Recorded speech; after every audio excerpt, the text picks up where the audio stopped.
안녕하세요. 저는 정성으로 한복을 짓는 40대 여자입니다. 제 가족에겐 남들과는 조금 다른 특별한 사연이 있습니다. 한 땀 한 땀 정성으로 한복을 짓는 것처럼 정성으로 저희 남매를 키워주신 양부모님의 이야기, 지금 바로 시작할게요. 어릴 적 제 기억 속에 저희 집은 분명 대가족이 행복하게 지내던 화목한 집이었습니다. 그땐 할아버지도 건강하셨고 엄마, 아빠, 아주 어렸던 제 남동생까지 모두 서로를 사랑하고 웃음이 끊이질 않았어요. 하지만 저희 가족에게 불행이 들이온 건 제가 7살 무렵이었습니다. 아주 어릴 적 기억이지만 아빠의 사진 앞에서 엄마, 할아버지가 크게 싸우셨던 게 아직도 생생하네요. 아이고, 저것이 기어이 내 아들까지 잡아먹는구나. 내 아들 살려내. 우리 상식이 살려내. 그게 왜 제 탓이에요, 아버님. 이 사람 가는 길에도 그런 소리를 하고 싶으세요? 아버님이 그러시니까 아버님 아들이 화병으로 간 거 아니에요. 뭐야? 그게 왜 나 때문이야? 네가 내 아들 돈 다 해먹고 바가지 벅벅 긁으니까 그런 거지. 제 나이 7살 때 평소 앓고 계시던 지병으로 아빠가 돌아가시고 할아버지 엄만 서로를 탓하며 막말만 해댔습니다. 집안 어른들 모두 저희 남매 앞에서 웃고 계셨지만 사실은 제가 모르는 큰 갈등이 있었던 겁니다. 엄만 평소에 동네에서 목소리 꽤나 큰 부녀 회장이었는데 집보단 밖으로 돌면서 아빠에게 자꾸 돈을 요구하셨다고 해요. 그 때문에 부부싸움도 잦았고요. 할아버진 그런 엄마를 계속 못마땅해 하시다 아버지가 젊은 나이에 돌아가시니 참았던 감정이 폭발하신 것 같았습니다. 엄마 역시 그런 할아버지께 불만이 아주 많았어요. 저 노인넨 욕심도 많지. 어떻게 아들보다 오래 살면서 몸에 좋다는 건 다 챙겨 먹나 몰라. 저러다 진짜 100살까지 사는 거 아니야? 엄마, 할아버지가 100살까지 살면 안 돼? 뭐? 미쳤니? 누굴 고생시키려고? 네 할아버지 100살 때까지 내가 수발 들어야겠어? 늙으면 적당히 살다 가야지. 아니면 자식 며느리 고생밖에 더 시키냐고. 할아버지도 엄마를 며느리라고 부르지도 않고 날마다 이것저것이라고 부르며 매번 혼을 내셨습니다. 저것 좀 봐라. 또 밖으로 기어나갈 궁리만 하는 것 좀 봐. 애들 돌볼 생각은 않고 늙은 시애비한테 맡겨두는 꼴 좀 보라지. 내가 동네 사람들 창피해서 못 살겠다. 아휴, 지겨워. 아버님 진짜 지긋지긋해요. 저 시장 보러 가요. 제가 밥 안 차리면 그땐 또 시애비 굶겨 죽인다고 역정 내실 거잖아요. 제발 그렇게 저만 감시하지 마시고 아버님 인생을 좀 사시라고요. 넌 그게 시애비한테 무슨 말버릇이야? 애들이 너 같은 엄마 보고 참 좋은 거 많이도 배우겠다. 그렇게 할아버지와 엄마의 갈등이 최고조에 달하던 어느 날, 결국 엄만 편지 한 장만 남겨둔 채 야반 도주를 해버렸습니다. 엄마가 남긴 편지 속엔 저희 남매에 대한 걱정보단 여전히 할아버지에 대한 원망이 가득했어요. 얘들아, 미안하다. 엄만 견딜 수가 없구나. 그 집에 계속 살다간 나까지 화병으로 네 아빠 뒤를 따를 것 같아. 그래도 너희 손주들이라고 예뻐하시니 부디 잘 살길 바란다. 못난 엄마가. 저희 남매는 이제 엄마를 볼 수 없다는 슬픔에 할아버지 몰래 눈물을 삼켰습니다. 엄마를 보고 싶어 하는 걸 들키면 그게 혼날 것 같았거든요. 엄마마저 떠난 후로 저흰 할아버지 손에 커야 했습니다. 할아버진 서툰 솜씨로 하루 세끼 손수 밥을 지어 먹이고 등교 때마다 제 머리까지 묶어주셨어요. 할아버지, 다음 주에 학부모 참관 수업 있다는데요. 난 누가 와요? 그거 엄마 아빠가 오는 거래요. 누가 가긴 이 할애비가 가야지. 걱정 마라. 너 창피하지 않게 할아버지가 멋지게 하고 갈 테니까. 할아버진 멋지게 하고 오시겠다더니 정말 그 다음 주 학부모 참관 수업에 흰 양복을 입고 머리에 무스까지 바르고 나타나셨어요. 젊은 학부모들 사이에서 혹여 저를 창피하게 할까봐 할아버지가 얼마나 신경을 쓰셨을지 짐작이 갔습니다. 비록 부모님은 안 계셨지만 저흰 그런 할아버지의 보살핌 속에서 그리 외롭지 않게 자라고 있었어요. 하지만 하늘도 무심하시지. 제가 11살이던 무렵 저녁밥을 만들던 할아버지가 갑자기 쓰러지고 말았습니다. 저는 동네 아저씨들에게 도움을 요청해 할아버지를 병원으로 모시고 갔어요. 애석하게도 할아버진 뇌졸중으로 쓰러지신 거였죠. 흔히들 중풍이라고 하죠. 할아버진 의식을 회복하신 후에도 중풍 후유증으로 잘 걷지도 못하시고 말씀도 제대로 못하셨어요. 할아버지, 여기 물 떠왔어요. 물 좀 드세요. 아이 참, 할아버지 드시는 것보다 쏟는 게 더 많잖아요. 이리 줘보세요. 제가 먹여드릴게요. 졸지에 전 할아버지의 보호자가 되어서 먹는 것부터 자는 거, 씻기는 거, 대소변 처리까지 다 도맡아야 했습니다. 할아버지를 돌보는 것도 문제였지만 가장 큰 문제는 집안에 돈이 뚝 떨어진 거였어요. 누나, 나 배고파. 밥 먹고 싶어. 밥 줘, 밥. 어? 나도 배고파. 근데 집에 먹을 게 하나도 없는데 어떡해. 기다려봐. 내가 나가서 뭐라도 구해볼게. 처음 몇 달간은 저희 사정을 알고 주변 이웃들이 음식도 주시고 여러 가지 도움을 주셨지만 그 관심도 오래가지 못했습니다.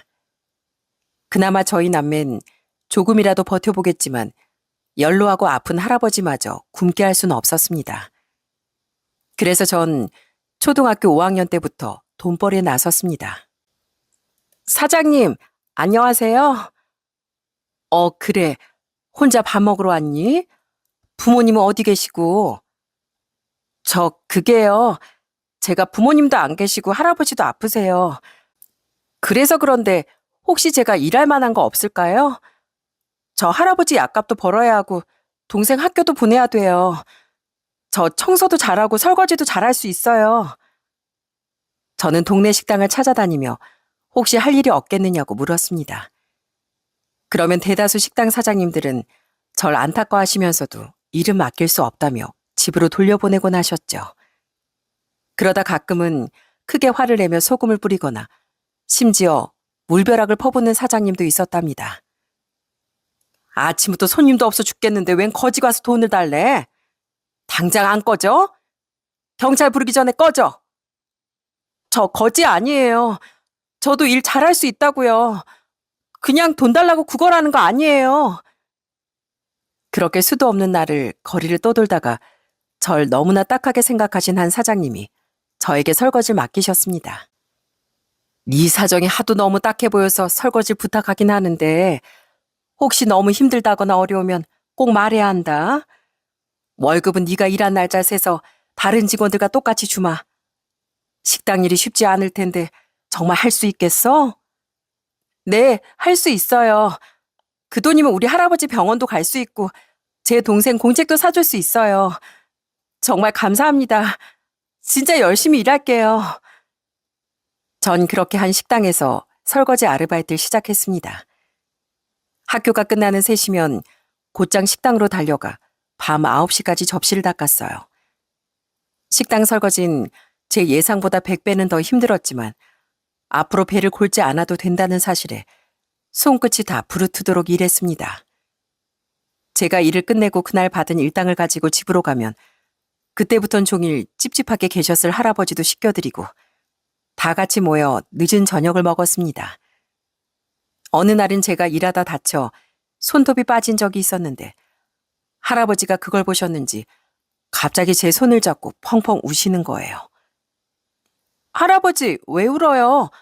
어디 아프세요? 화장실 갈까요? 그만 우세요. 네? 전 할아버지가 어디 아프신가 했는데 제 손을 하염없이 쓰다듬으시는 걸 보고 그 눈물의 정체를 알게 됐습니다. 아, 할아버지 나 손 다친 것 때문에 슬퍼서 그러는 거구나. 나 괜찮아요. 손톱은 또 잘하잖아요. 우리 할아버지 아이가 다 됐네. 저의 이런 생활은 무려 1년이나 계속됐습니다. 전 그 어린 나이에 너무 피곤해 코피를 쏟기도 했어요. 식당 손님 중엔 이런 제 사연을 아시곤 가엾다며 간혹 용돈을 주시는 분들도 계셨습니다. 한복 아저씨도 그 중에 한 분이셨어요. 그분은 한복점을 운영하신 아저씨였는데 그 무렵부터 자주 가게에 오셔서 저희끼리 한복 아저씨라고 부르곤 했습니다. 저는 홀서빙을 하기엔 너무 어려 주로 청소나 설거지를 했었는데 한복 아저씨는 주방 안쪽에 들어와 있는 절 굳이 불러내시어 용돈을 주시거나 간식 같은 걸 사주고 가셨습니다. 성희야, 아무리 바빠도 고무장갑은 꼭 끼고 일하렴. 초등학생 손이 그렇게 상처투성이면 되겠어? 아무리 힘들어도 밥 잘 챙겨 먹고 학교도 열심히 다녀야 한다. 숙제도 잘하고 있지? 네, 저 공부 잘해요. 그리고 저번에 아저씨가 주신 반찬들 집에 가져가서 할아버지랑 동생이랑 나눠 먹었어요. 저희 할아버지가 식사를 잘 못하시는데 그날은 반찬이 너무 맛있다고 2그릇이나 드셨어요. 그게 정말이야? 아, 내가 다 고맙구나. 그 반찬은 아저씨 부인이 만든 반찬이야. 다음에 올 땐 아줌마랑 같이 올게. 널 보면 아주 반가워할 거다. 한복 아저씨는 식당에 오실 때마다 정말 자상하게 절 챙겨주셨습니다. 그렇다 보니 전 어느새 엄마 아빠 얘기도 다 하고 가끔은 아무에게 말 못했던 고민도 털어놓게 되었죠. 아저씨, 전 가끔은 엄마 아빠가 너무 미워요. 왜 우리만 두고 가버려서 이렇게 힘들게 하는 걸까요? 이제 아빠는 잘 기억도 안 나요. 그래서 그냥 밉기만 해요. 그러면 아저씨는 크고 투박한 손으로 제 머리를 쓰다듬어 주셨습니다. 그 손이 너무 크고 따뜻해 꼭 머리 위로 지붕이 덮이는 것 같았어요. 많이 힘들지? 조금만 기다리면 분명 좋은 일이 있을 거야. 요즘 할아버지는 어떠시니? 아무리 힘들어도 네 아버지 너무 원망하지 마라. 너희 아빠 정말 좋으신 분이니까. 네? 저희 아빠를 아세요? 제가 깜짝 놀라 묻자 아저씨는 그저 흐뭇하게 웃기만 하셨습니다. 그렇게 또 몇 개월이 흐른 어느 날이었어요. 그 무렵 가을이 지나고 날이 꽤 추워졌길래 전 일어나자마자 할아버지가 계신 방으로 갔습니다. 평소처럼 간밤에 춥진 않으셨는지 살피려는데 할아버지가 너무나 고요하고 편안하게 잠들어 계시더라고요. 저는 그 모습이 너무 낯설었습니다. 저희 할아버진 평소 팔다리에 잔떨림이 심해서 주무실 때도 계속 손발이 조금씩 떨리곤 하셨거든요. 전 순간 가슴이 철렁 내려앉아 조심스럽게 할아버지를 깨웠습니다. 할아버지, 주무세요? 오늘은 제가 문을 활짝 열어도 모르시고 벌써 아침이에요. 일어나 보세요, 할아버지. 저는 떨리는 마음을 내서 가라앉히며 할아버지를 애타게 불렀습니다. 하지만 할아버지는 아무런 대답이 없으셨어요. 저는 두 손으로 할아버지 어깨를 살짝 흔들어 보았죠. 그래도 여전히 미동조차 없으시더라고요. 그제야 전 깨달았죠. 할아버지가 다시는 깨어나지 못하는 깊은 잠에 드셨다는 걸요. 전 그렇게 13살의 나이에 부모님에 이어 할아버지를 떠나보내야 했습니다. 장례식은 다행히 주변 어른들의 도움을 받아 무사히 치를 수 있었어요. 장례식장에 오신 분들은 하나같이 저희 남매가 불쌍하다며 눈물을 흘리셨습니다. 그 모습이 이상했는지 동생이 제게 묻더라고요. 누나, 할아버지가 하늘나라로 떠났는데 왜 사람들이 우리 얼굴을 보고 울어? 왜냐면 이제 세상엔 우리 둘뿐이거든. 이제 가족은 너하고 나하고 둘뿐이니까 그게 불쌍해서 다들 우는 거야. 저는 할아버지를 잃은 슬픔보다 이제 이 세상에 동생과 저 둘뿐이라는 막연함이 더 무서웠습니다. 그래서 눈물도 나지 않았어요. 사람들은 울지 않는 절 보고 더 안타까워했고요. 그렇게 동생을 챙기며 조문객들을 맞이하고 있는데 빈소에 익숙한 얼굴이 들어왔습니다. 그건 바로 한복 아저씨였습니다. 옆엔 아저씨 아내분도 함께였어요. 아이고, 세상에 이게 무슨 일이니? 너희들 밥은 먹었어? 잠은 못 잤니? 얼굴이 그새 더 반쪽이 됐구나. 얘들아, 아줌마가 도와줄 테니까 너희는 가서 밥부터 좀 먹고 와. 너희들 챙겨줄 어른도 안 계신 모양이구나. 아주머니 아저씨는 장례식장에 오시자마자 저희의 밥도 챙겨주시고 아직 어린 저희가 몰랐던 일들을 해결해 주셨습니다. 그런 두 분 덕에 무사히 발인까지 마칠 수 있었어요. 고생 많았다 얘들아. 할아버진 정말 좋은 곳에 가셨을 거야. 그나저나 앞으로 너희는 어쩔 계획이니? 혹시 주변에 너희를 맡아줄 친척 어르신들 안 계시니? 전 아저씨의 질문에 그저 고개만 저었습니다. 친척이라고 해봤자 다들 형편이 어려워 저희를 돌볼 여력이 없다는 걸 잘 알고 있었거든요. 아무도 없어요.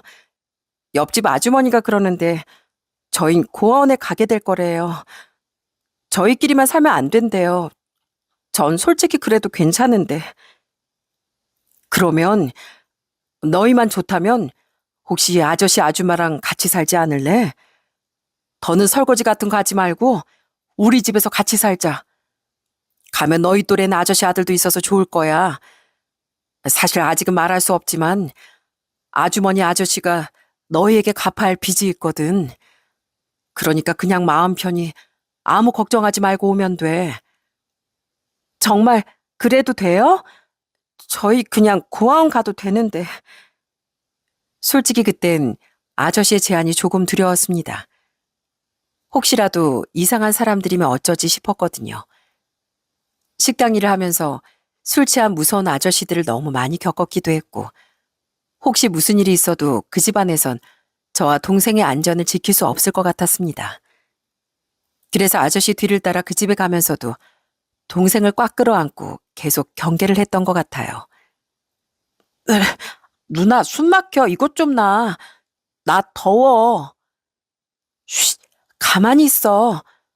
혹시라도 내가 신호를 주면 너 바로 도망쳐야 돼? 알겠지? 그렇게 잔뜩 겁을 먹곤 아저씨 집에 들어가게 되었는데 뜻밖의 집 풍경은 예상보다 훨씬 더 평범했습니다. 사실 저희를 맡아주신다길래 부잣집일지도 모른다고 생각했거든요. 그런데 아저씨 집은 예전 저희 집 풍경과 그리 다르지 않았습니다. 조금 오래돼 보이지만 따뜻하고 가족의 정이 물씬 느껴지는 집이었어요. 조금 특이했던 건 거실에 큰 재봉틀이 있다는 것뿐이었습니다. 윤성아, 왜 거기 있어? 이리 와서 인사해. 앞으로 네 누나, 형이 될 친구들이야. 누나 이름은 성희, 형 이름은 성철이야. 그리고 그 집엔 작은 방문 틈에 숨어 저희를 지켜보고 있는 작은 남자아이도 하나 있었습니다. 아주머니는 그 아이를 윤성이라고 불렀어요. 그 아이는 계속 문틈으로 저를 째려보다가 갑자기 버럭 소리를 질렀습니다. 나 누나 형 필요 없어. 가라고 해. 내 방에 들어오면 가만 안 둘 거야. 그러더니 문을 쾅 닫고 들어가 버리더라고요. 결국 아저씨 손에 끌려 나와 울며 불며 억지로 인사를 하긴 했지만 첫인상이 영 좋지 않아서인지 그 이후로도 윤성인 저를 계속 친입자 취급을 했어요. 너희들 집에 가. 여긴 우리 집이야. 우리 아빠가 내 과자랑 내 옷도 너희한테 줬다며? 그거 다시 내놔. 김윤성, 너 지금 누나 형한테 뭐라고 했어? 아빠가 너라고 부르면 안 된다고 몇 번을 말했지? 우리 집은 약속을 지키지 않는 사람은 밥 먹을 자격도 없어. 가서 무릎 꿇고 손 들고 있어. 오늘 네가 뭘 잘못했는지 반성하라고. 그때마다 아저씨에게 크게 혼이 나면서도 윤성인 계속 저를 야, 너로 불렀습니다. 아저씨 아주머니는 윤성이에겐 꽤 엄한 부모님 같았지만 저희 남매에겐 한없이 자상하고 따뜻하신 분들이었어요. 그래서인지 윤성인 더더욱 저희를 미워했고 특히 2살 차인 제 남동생을 굉장히 많이 괴롭혔습니다. 너 그거 뭐야? 그거 샤프 내 거잖아. 이리 내놔. 너 도둑이야? 왜 맨날 내 걸 훔쳐? 그러면 너 경찰서 가서 평생 못 나와. 나 너보다 형이거든? 그리고 이 샤프 우리 누나가 준 거야. 나 도둑 아니야. 너 도둑 맞잖아. 네 누나도 도둑이잖아. 남의 집에 와서 나가지도 않고 눌러앉는 게 도둑이지 뭐야? 도둑이래요. 도둑이래요. 으, 너희랑 살다 보니까 나까지 굳이 촌스러워지는 것 같아. 냄새나, 저리 가. 그러다 어느 날은 저도 참다 폭발해 소리를 질러버렸습니다. 야, 너 내 동생한테 지금 도둑이라고 했냐? 너 함부로 말하지 말라고 했지? 진짜 너 혼나볼래? 내가 뭘, 그러다 뭐 때리기라도 할 거야? 도둑이 사람도 때리네. 봐봐, 도둑 누나가 화도 내. 도둑이 성질도 있네. 와, 무서워라. 윤성인 겁먹지 않은 척하며 더 까불기 시작했고 결국 화를 참지 못한 전 그 녀석의 어깨를 세게 밀어버렸습니다. 그러자 녀석은 쿵 하고 뒤로 넘어졌고 이내 크게 울기 시작했어요. 저희의 소란에 방에 있던 아주머니 아저씨까지 작은 방으로 달려오셨습니다. 얘들아, 무슨 일이야? 너희 싸웠니? 제가 아니, 누나가 저 밀었어요. 얘네가 우리 집 와서 맨날 내 물건이나 훔치더니 이제 때리기까지 해요. 그땐 저도 아저씨께 크게 혼이 날 거라고 생각했습니다. 더 심하게는 집에서 쫓겨날지도 모른다는 두려움에 아무 말도 못하고 서 있었어요. 제 손을 꼭 붙잡은 동생도 잔뜩 겁에 질린 얼굴로 울음을 삼키고 있었죠. 그런데 그때 갑자기 아저씨가 저희 남매 꼭 끌어안아 주셨습니다. 얘들아, 미안하구나. 내가 자식을 잘못 가르쳐서 듣지 말아야 할 소리를 듣게 했어. 내가 이렇게 대신 사과하마. 윤성이가 아직 어려서 뭘 모르고 한 소리니까 상처받지 말거라. 아저씨가 진심으로 사과할게. 그날 아저씨는 저희한테 미안하다며 사과를 하셨고 윤성인 자꾸만 쟤네 편만 든다며 울고불고 아주 난리가 났습니다. 아저씨 아주머니가 절 배려해주는 건 참 감사했지만 이러다간 윤성이와의 사이가 영영 좋아지지 않을 것 같았죠. 하지만 정말 우연한 기회가 저희의 사이를 완전히 바꿔두었어요. 당시 저희 남매는 아저씨 집으로 오게 되면서 근처 학교로 전학을 갔거든요. 그렇다 보니 제 남동생과 윤성인 같은 초등학교에 다니고 있었고요. 그날 전 학교가 끝나고 남동생을 데리러 초등학교 앞으로 향하던 참이었습니다. 야, 너 진짜 이것밖에 없어? 너 좋은 샤프 많잖아. 좀 내놔봐. 너 가방 털어서 나오면 가만 안 둔다. 진짜야, 이것밖에 없어. 요즘 집에서 용돈도 못 받는단 말이야. 지금 그 말을 믿으라고? 그럼 우리가 기회를 줄게. 저기 문방구 가서 몰래 샤프 몇 개만 훔쳐서 나와봐. 뭐? 그건 도둑질이잖아. 난 못해. 그러면 경찰서에 잡혀가. 학교 앞 골목에서 애들이 몇 명 몰려있길래 무심코 지나치려고 했는데 제일 안쪽에 서 있는 작은 아이가 어디서 많이 보던 아이더라고요. 그러니까 네가 해보라고. 넌 비실비실하고 작아서 몰래 훔쳐도 아무도 모를 거야. 그게 싫으면 네 돈으로 직접 사오든가. 그런데 세상에 자세히 보니 괴롭힘을 당하는 그 아이는 바로 아저씨 아들 윤성이었어요. 덩치 크고 뚱뚱한 아이는 윤성이를 툭툭 밀치며 뭔가 나쁜 짓을 시키고 있었어요. 저는 뒤돌아 있는 그 뚱뚱한 아이 뒤통수에 제 신발 주머니를 던졌습니다. 야, 너 지금 내 동생한테 뭐 하는 거야? 당장 저리 안 꺼져? 너희 담임선생님 당장 모셔올 테니까 딱 기다려. 뭐야? 너 누나 있었어? 에이씨, 얘들아, 가자. 그때 전 중학생이었으니 그 나쁜 친구들은 덤벼볼 생각도 없이 곧장 줄행랑을 쳤습니다. 저는 바로 윤성이에게 다가가 혹시 맞진 않았는지 살폈어요. 그런데 평소에 제가 옆에만 가도 저리 가라고 소리치던 윤성이가 가만히 있는 거예요. 전 윤성이가 많이 놀라서 그런 줄 알고 더 세심히 얼굴을 살폈는데 갑자기 윤성이가 제 앞에 엄지를 척하고 들어올렸습니다. 누나, 완전 멋있어. 꼭 원더우먼 같았어.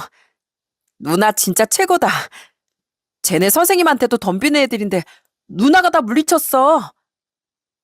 전 갑자기 원더우먼 누나가 되어버렸습니다. 윤성인 나쁜 친구들을 물리쳐준 게 꽤 고마웠는지 그 이후론 절 꼬박꼬박 누나라 부르며 잘 따르더라고요. 가끔 친구들이 또 괴롭힌다며 저에게 도움을 요청하기도 하고요. 그때마다 전 신발 주머니를 휘두르며 윤성이를 구하러 달려갔습니다. 누나 이제 학교 애들이 나 키 작고 약하다고 안 놀린다? 나한테 완전 무서운 누나 있다고 소문나서 애들이 내 옆엔 얼씬도 안 해. 그리고 어제 누나가 없을 때 형이 우리 교실까지 와서 나랑 급식 먹어줬어. 그동안 나 혼자 급식 먹었거든. 전 그제야 윤성이가 왜 이렇게 예민하게 저희를 경계하는지 알게 됐습니다. 워낙 체력이 약하고 몸이 왜소하다 보니 그간 학교에서 괴롭힘을 많이 당한 모양이었어요. 그래서 저희가 갑자기 집에 들어왔을 때도 혹시 자기 걸 뺏길까봐 두려웠던 거죠. 그렇게 모든 오해를 풀고 나니 윤성인 정말 귀여운 막내 동생이 되었답니다. 아저씨 아주머니도 저희의 사이가 좋아진 걸 보시곤 정말 기뻐하셨고요. 윤성이 너 누나 형한테 맨날 반말하더니만 이젠 아주 누나 형 앞에만 붙어 있는구나. 형제가 있으니까 너도 참 좋지? 이제 심심하지도 않고 엄마 아빠 없어도 같이 놀 사람이 있어서 너무 좋아. 누나가 공부도 잘해서 나 숙제도 맨날 도와줘. 형이랑 축구도 많이 하고. 윤성아, 엄마 아빠가 그동안 많이 혼내서 속상했지? 아무리 그래도 다른 사람을 괴롭히고 나쁜 말 해선 안 되는 거야. 윤성이도 알지? 이제 서로 오해가 풀린 것 같으니까 엄마 아빠도 안심이야. 저흰 그렇게 서서히 한 가족으로 물들어가고 있었습니다. 그렇게 또 몇 년이 흘러 고등학생이 된 전 슬슬 진로에 대해 고민하게 되었어요. 그때도 아주머니 아저씨는 여전히 한복집을 하고 계셨는데 재봉 기술이 워낙 좋으셔서 시장에서도 솜씨 좋은 집으로 소문이 자자했습니다. 그 모습을 바로 옆에서 지켜보고 살다 보니 저도 자연히 의상 디자인에 관심이 커졌고요. 특히 옷 색깔이 곱고 치마가 풍성한 한복이 너무나 아름다워 보였죠. 아저씨는 왜 하필 한복을 만드세요? 세상엔 많은 옷이 있잖아요. 근데 한복은 특별한 날 아니면 잘 입는 옷도 아니고 만들기도 어렵다면서요. 왜 하필 한복이냐고? 한복은 다른 옷들과는 다르단다. 만드는 과정 하나하나에 정성과 기다림이 배어 있고 실 한 올 한 올마다 만드는 사람의 마음이 스며 있거든. 완성하고 나면 그게 또 얼마나 아름다운지 아니? 한복을 입으면 옷은 물론이고 입는 사람도 몸가짐이 바르게 되거든. 그게 바로 한복의 힘이란다. 사람을 단정하게 하고 또 따뜻하게 품어주는 옷이야. 아저씨는 한복 이야기라며 눈빛을 반짝이셨습니다. 그날 이후로 저 역시 한복에 푹 빠져서 가끔 집에 있던 재봉틀로 바지도 재봉해보고 이것저것 소품을 만들어 보기도 했어요. 그러다 어느 날은 아주머니가 알려주시는 대로 따라하며 엉성하지만 옷 한 벌도 완성해 보았답니다.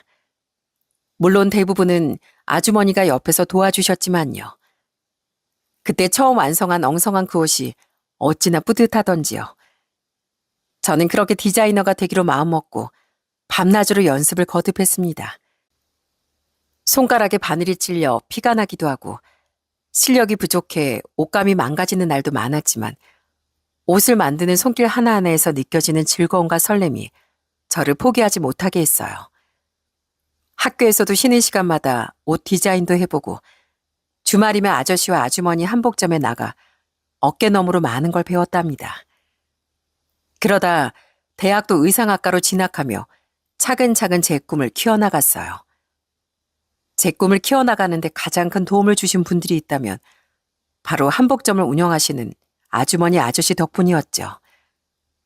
아저씨는 특히 제가 한복을 선택한 걸 정말 기뻐하셨답니다. 그래도 우리가 사는 모습이 성이 너에게 나쁘게 보이진 않았나 보다. 아줌마 아저씨가 물심양면으로 도울 테니까 어디 네 꿈을 마음껏 펼쳐봐. 제가 한복을 얼마나 사랑했냐면 저는 제 결혼식 날에도 전통 한복을 입을 정도였습니다. 그 한복은 제 결혼 선물로 아저씨 아주머니가 한 달도 넘게 매달려서 만들어주신 한복이었어요. 세상에 하나밖에 없는 그 한복은 제 생애 최고의 선물이었답니다. 전 당연히 두 분을 혼주석으로 모셨고 두 분이 곱게 지어주신 한복을 입고 세상 가장 행복한 결혼식을 올렸습니다. 두 분 덕분에 제가 이렇게 잘 자라서 결혼하게 되었어요. 그동안 한 번도 말씀 못 드렸는데 정말 진심으로 감사드려요. 그리고 사랑합니다. 두 분께서 저와 동생을 사랑으로 키워주신 덕분이에요. 아니다, 성희야. 네가 우릴 믿고 따라와 주어서 가능한 일이었지. 우릴 믿어줘서 정말 고맙다. 박서방, 앞으로 살다 보면 많은 일이 있겠지만 난 둘이 서로 믿고 사랑한다면 어떤 일이든 슬기롭게 이겨낼 수 있을 거라 믿네. 우리 성희 잘 부탁하네. 성인 하나뿐인 내 딸이니까. 옛 장인어른, 성일 이렇게 훌륭하게 키워주셔서 진심으로 감사드립니다. 두 분께서 베풀어 주신 사랑과 은혜 늘 마음에 새기고 저도 좋은 사이가 될게요. 앞으로 잘 부탁드립니다. 성격 좋은 저희 남편은 저보다 먼저 두 분께 장인어른, 장모님이라고 불렀습니다. 저도 이젠 아저씨 아주머니라는 호칭보다 엄마 아빠라고 부르고 싶은데 그 말이 왠지 잘 나오지 않더라고요. 두 분도 한 번도 제게 호칭을 강요하시거나 서운한 마음을 내비치지 않으셨고요. 그래서 막연히 언젠간 진심을 담아 엄마 아빠라고 불러드리리라 마음만 먹고 있었습니다. 그런데 그 말을 하기까지 30년이 더 넘게 걸릴 줄은 몰랐습니다. 어느새 저도 결혼을 하고 아이까지 낳다 보니 제 나이가 벌써 40을 넘겼을 무렵이었어요. 저는 출산 이후에도 계속 한복 디자이너로 일하며 제 꿈을 펼쳐가고 있었어요. 저는 전통 한복보단 현대적인 감각을 가미한 개량 한복에 더 큰 관심이 있었죠. 아줌마 아저씨와는 약간 분야가 달랐지만 그래도 같은 계통에서 일하다 보니 여전히 많은 얘기를 나누며 한 가족으로 살고 있었습니다. 그런데 어느 날부터 아저씨가 자꾸 피곤하다는 소리를 달고 사시더라고요. 당신 요즘 부쩍 피곤해하네. 아휴, 이래서 나이 못 속인다고 했나? 그렇게 피곤하면 가게 나 혼자 볼 테니까 얼른 들어가 봐요.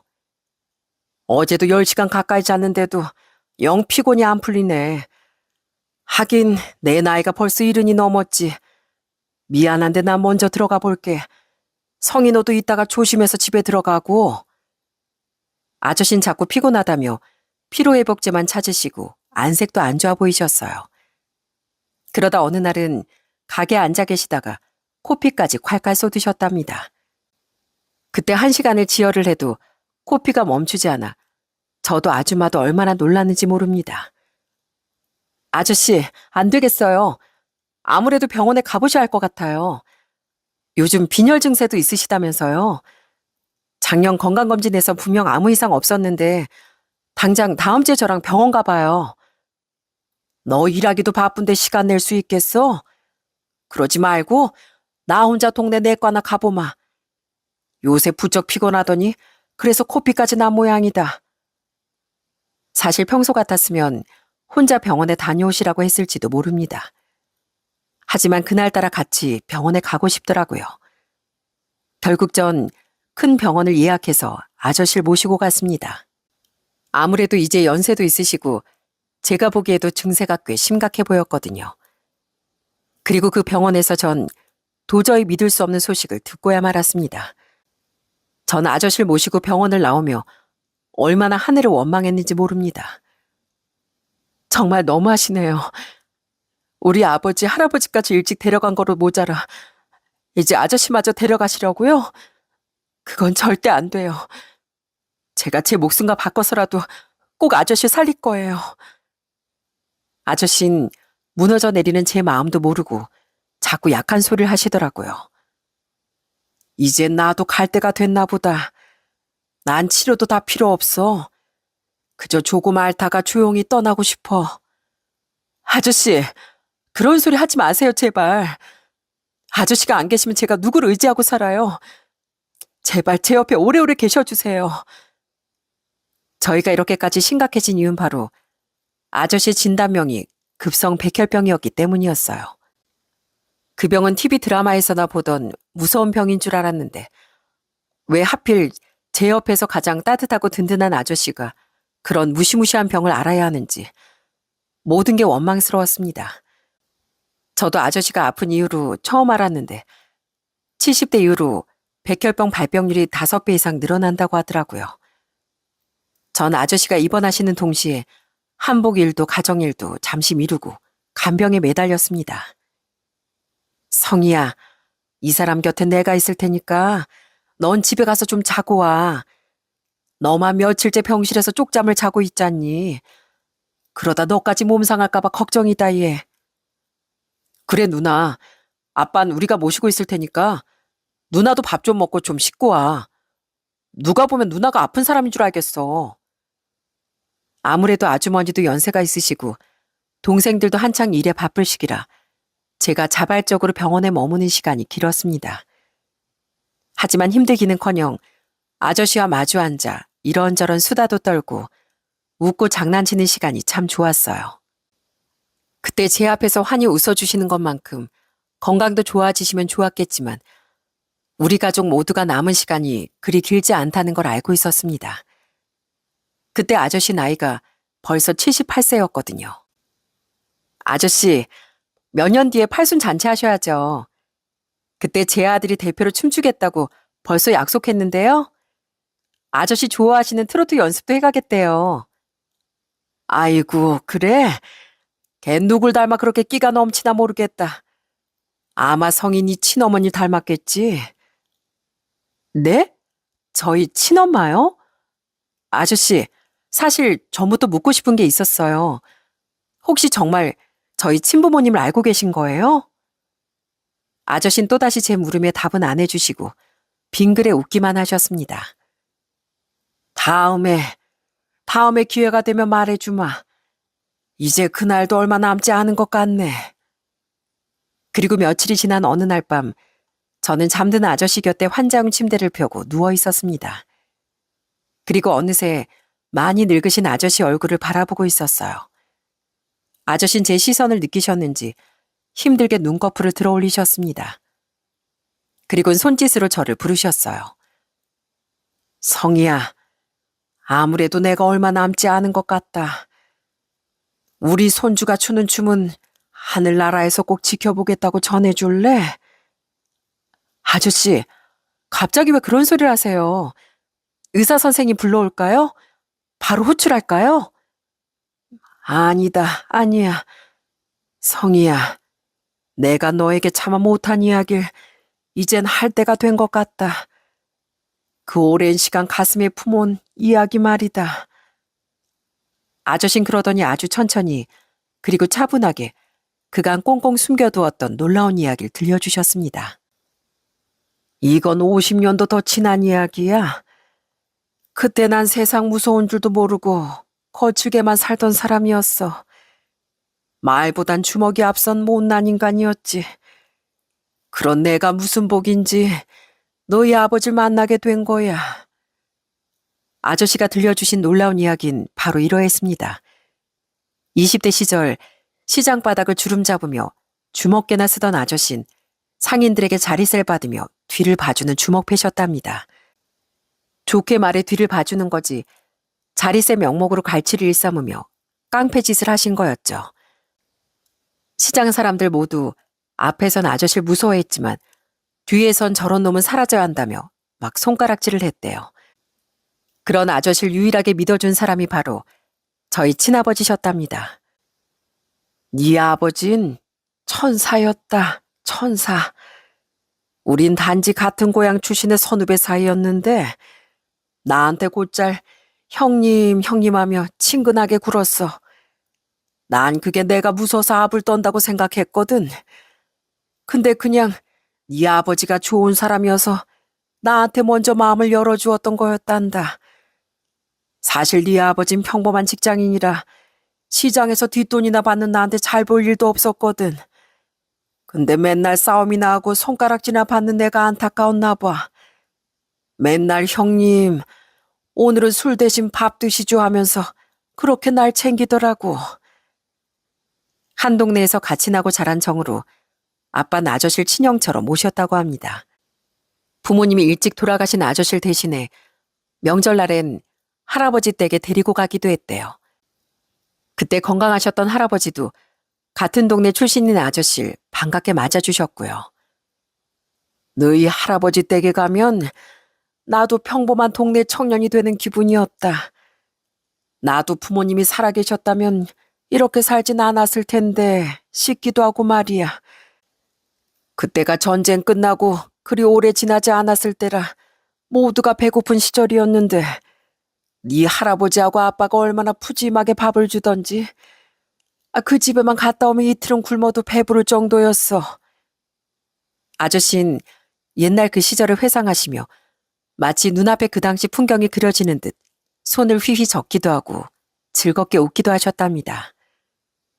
하지만 난 영원히 구제 못할 인간 말종이었어. 네 아버지가 그렇게 날 챙겼는데도 사람 구실도 하지 못하고 결국 시장에서 상인과 큰 싸움을 벌여 교도소까지 가게 되었단다. 물론 내 잘못도 있었지만 나도 억울한 부분이 많았어. 하지만 사람들은 주먹패인 내 말을 들어줄 생각도 없더구나. 그렇게 꼼짝없이 교도소에 가게 됐는데 그때 유일하게 울면서 면회로 온 사람이 바로 네 아버지였다. 아버지는 아저씨를 빼내려고 이곳저곳에서 돈을 다 끌어모아 변호사도 사고 소송에 필요한 돈까지 마련했답니다. 하지만 아저씨의 오랜 주먹패 생활은 아저씨를 보호하지 못했습니다. 결국 아저씨는 교도소에 가게 되었고 아버지는 날마다 아저씨에게 편지를 쓰셨대요. 형님, 날이 많이 추워졌는데 그곳은 어떨런지요? 곧 나올 걸 알지만 그래도 수감 생활이 너무나 고생스러울까 봐 걱정입니다. 그래도 형님이 출소만 하시면 같이 해보고 싶은 일이 있어요. 그러니 부디 건강하게만 있다가 무사히 나오시길 바래요. 형님이 언젠가 왜 이렇게 잘해주냐고 물은 적이 있죠? 그때 제대로 대답해 드리지 못한 게 마음에 내내 걸렸습니다. 제가 형님에게 왜 이렇게 마음을 쏟냐고 묻는다면 그건 바로 제가 형님을 믿기 때문이에요. 어릴 적 동네에서 같이 배고 옳고 힘들게 살 때도 형님은 늘 눈이 반짝반짝 빛나던 사람이었어요. 형님이 기억하실지 모르겠는데 제가 몇 살 많은 동네 형들에게 두드려 맞을 때 형님이 나타나서 다 혼내주셨잖아요. 전 그때 형님이 얼마나 정의로웠는지 다 기억하고 있습니다. 그러니 부디 자신감 잃지 마시고 곧 만나길 기다리고 있겠습니다. 그럼 또 편지할게요. 아저씨 날마다 아빠의 편지를 읽고 또 읽으며 무릎을 꿇고 날마다 반성하셨답니다. 허무하게 흘려보낸 지난 날을 남을 괴롭히면서 살던 그 시간을 반성하면서요. 아저씨는 다행히 오래 지나지 않아 출소하게 되었고 당연히 교도소엔 제 아버지가 마중을 나가셨습니다. 두부 한 모를 들고 서 있던 아버지의 모습이 꼭 아저씨를 구원하러 온 천사 같았다고 해요. 네 아버진 출소한 내 손을 붙들고 가야 할 곳이 있다고 한참을 달려가더구나. 대체 뭘 하려나 싶어서 따라가 봤더니만 양재학원인 거 있지. 예전엔 그런 걸 모두 양재학원에서 배웠단다. 아니면 봉제 공장에서 힘들게 배우곤 했지. 네 아버지 내 손재주가 좋다며 학원비를 몇 개월치나 미리 내놓은 거야. 내가 혹시 학원비 빼다가 다른 데 쓸까봐 그 학원 원장한테도 절대 환불해주지 말라고 신신당부하면서 말이야. 그러니 내가 어떻게 열심히 안 할 수가 있었겠니? 네 아버지가 그런 사람이었다. 아버지 예상대로 아저씨는 손재주가 무척 좋은 사람이었고 금방 옷 만드는 기술을 배우셨답니다. 그러다 한복에 관심이 생겨 아예 한복을 만드는 방향으로 결정하게 된 거죠. 그렇게 한참을 학원에 다니며 재봉이나 옷 만드는 법을 배우고 있는데 어느 날은 또 네 아버지가 날 다방으로 부르는 거야. 그때 난 네 아버지 말이라면 돌로 매줄 쓴다고 해도 믿었거든. 그렇게 뭔 일인가 싶어서 다방에 가봤더니 어떤 예쁜 아가씨가 있는 거야. 그게 바로 지금의 내 아내이기도 하고. 아버진 아저씨가 계속 혼자 계시는 게 걱정이 되어 평소에 잘 알고 지내던 아주머니와 중매까지 시켜주셨습니다. 그때 아주머니도 집안이 너무 어려워 미신 공장에서 2교대로 일하며 어렵게 생활을 꾸려가고 계신 상황이었어요. 난 그때 내가 너무 가진 게 없고 교도소까지 다녀온 몸이라 자신이 없었어. 근데 네 아버지가 자꾸 잘 어울린다면서 만나보라고 몇 번이나 자리를 마련하더구나. 그때도 네 아버지 덕분에 난 평생의 반려자를 만나게 된 거지. 내가 살면서 네 아버지에게 몇 번이나 큰 은혜를 입었는지 모른다. 아주머니는 아저씨의 과거나 환경을 보기보단 그 당시 새 인생을 살고 싶어 뭐든 열심히 배우던 그 모습을 참 좋아하셨대요. 누구보다 옆에서 가장 큰 응원을 해주고 아저씨에게 큰 힘을 주셨고요. 덕분에 평생 외롭고 가난하게 지내던 두 사람은 가정을 이룰 수 있었고 그렇게 서로에게 없어서는 안 될 가장 소중한 존재가 되었답니다. 그리고 저희 아버진 결혼 선물이라며 정말 놀라운 선물을 주셨대요. 우리 둘 다 가진 게 아무것도 없으니 정말 물 한 바가지 떠놓고 네 할아버지랑 아버지 그리고 몇몇 사람을 앉혀두고 얼렁뚱땅 결혼식을 올렸다. 그랬더니 네 아버지가 축의금을 줘야 한다며 목돈을 떡하니 내놓는 게 아니냐. 나도 그렇고 아내도 그렇고 미식 일을 하고 있으니 둘이 한복점이나 하나 내면 좋겠다면서 그 돈으로 보증금 쓰라고? 네 아버지라고 무슨 돈이 있었겠냐.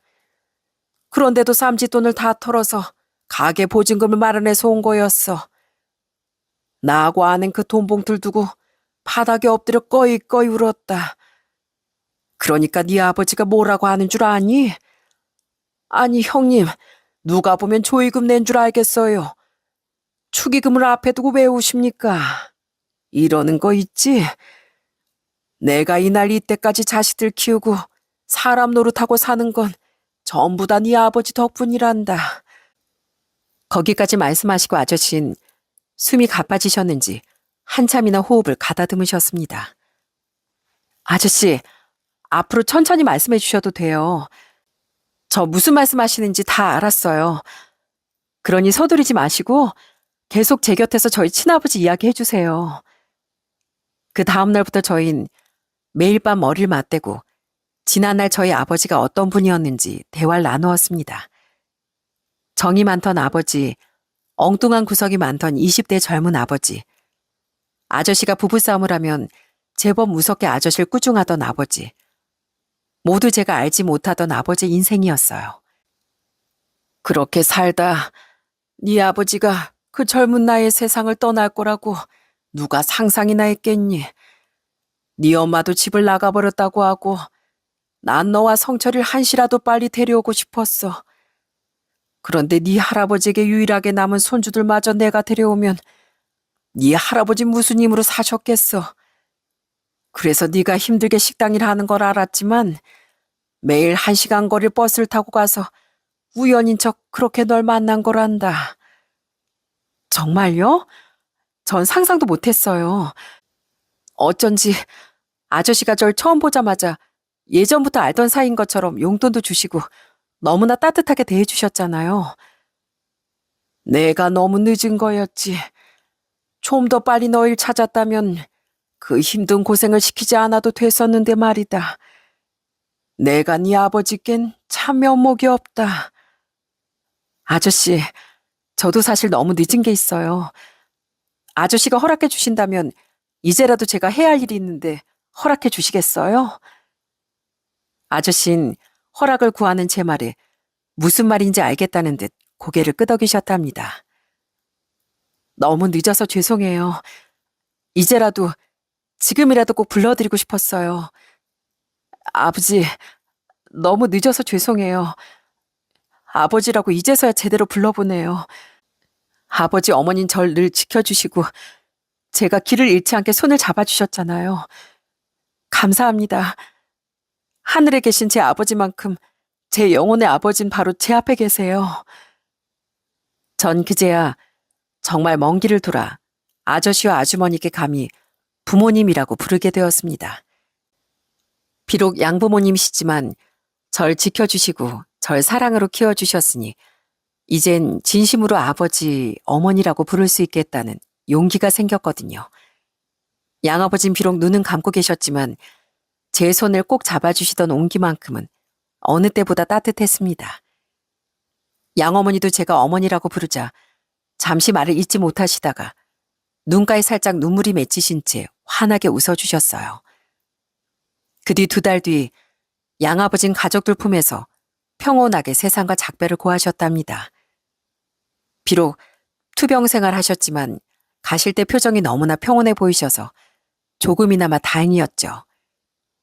양아버지를 보내드리며 저도 양어머니도 남동생들도 며칠이나 오열했지만 양아버지가 이젠 그렇게나 그리워하셨을 제 친아버지를 만나셨을 거란 걸 잘 알고 있습니다. 저는 복이 많아서 따뜻한 아버지가 2분이나 계신 걸 너무나 감사드리고 있어요. 부디 하늘에선 2분이 오랜만에 회포도 푸시고 저랑 성철이 키우면서 힘들었던 이야기도 마음껏 나누세요. 정말 보고 싶어요. 아버지.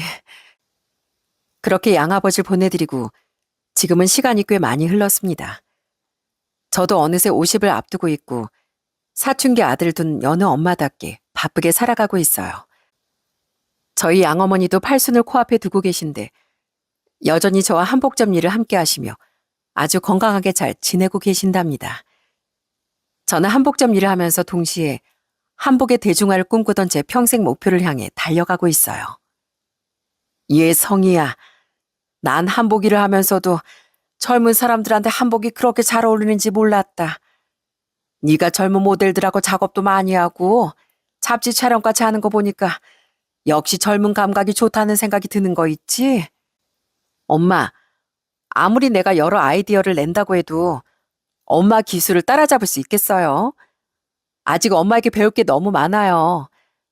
그나저나 성철이랑 윤성인 이 시간쯤 온다고 하더니 왜 안 오지?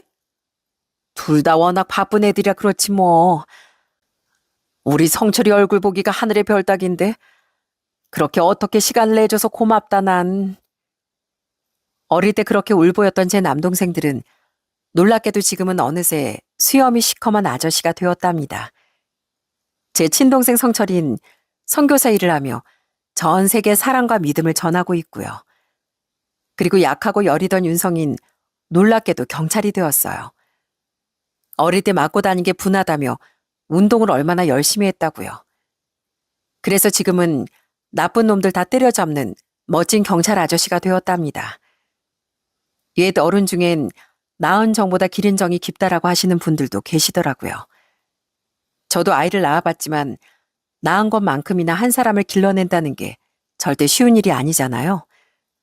특히나 양아버지 양어머니에겐 이미 윤성이가 있기도 했고요. 2분도 아마 마음은 먹으셨지만 낯선 저희 남매 기르기가 쉽지만은 않으셨을 겁니다. 그런데도 항상 저희를 사랑으로 안아주시고 인생의 고비마다 단단히 잡아주시고 저도 제대로 된 한 사람으로 살아갈 수 있게 되었답니다. 전 가끔 상상을 해봐요. 만일 저희 남매가 양부모님을 만나지 않고 둘이 험한 세상을 살아갔더라면 저흰 지금 어떤 사람으로 자랐을까요?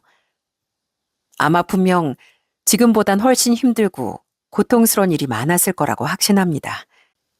아마 지금처럼 하루하루 감사하고 행복하다고 느낄 수 있는 일상은 어쩌면 한 번도 경험하지 못했겠죠. 제 인생의 올바른 길로 인도해 주시고 제가 사람답게 살아갈 수 있게 해주신 건 온전히 제 부모님 덕분입니다. 제가 용기가 없어 아주 오랜 시간이 걸려 제 마음을 표현했지만 2분은 제 진심을 알고 계셨을 거라고 믿어요. 이 사연을 쓰며 다시 한번 양부모님께 사랑한다는 말을 전하고 싶습니다. 정말로 사랑하고 감사합니다. 하늘에 계신 할아버지, 친아버지, 양아버지, 전 매 순간 제 삶 속에서 3분의 손길과 마음을 느끼고 있습니다. 앞으로도 하늘에서 제가 잘 살아갈 수 있게 힘을 주세요. 오늘도 전 제가 받은 사랑과 은혜 평생 잊지 않고 마음 깊이 간직하며 살겠습니다. 진심으로 사랑합니다. 오늘 사연 들어주신 여러분 모두에게도 감사의 말씀 드립니다.